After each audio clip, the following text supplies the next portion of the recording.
This is a basic bodyweight squat tutorial. The squat will look slightly different on each person's body, but there are some general rules that apply to everyone when it comes to the squat.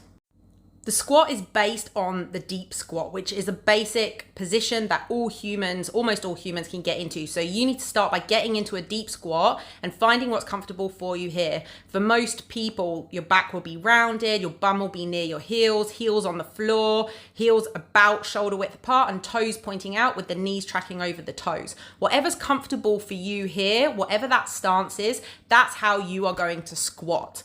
So using that stance, you're going to sink your bum back down between your heels, tracking your knees over your toes.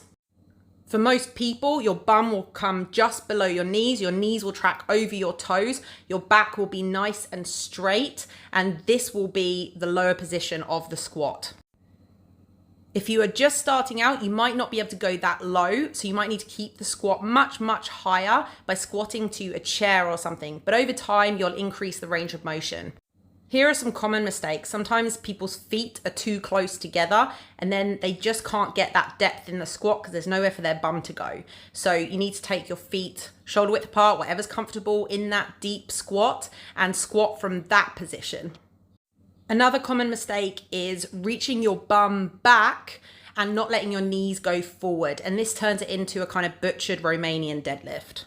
Again, you want your bum to go down and your knees to go forward and your chest to stay up. In the beginning, it can be helpful to have a box or something to aim your bum at. It's best if the corner is coming through your legs and then you can reach down and just touch your bum on the box before coming back up. Another mistake is letting your knees cave in. So you want to be pushing those knees over your fourth toe and keeping the weight on the heel and on the outside of your foot. You also don't want to have your feet parallel. That limits your range of motion. You want to turn your feet out slightly.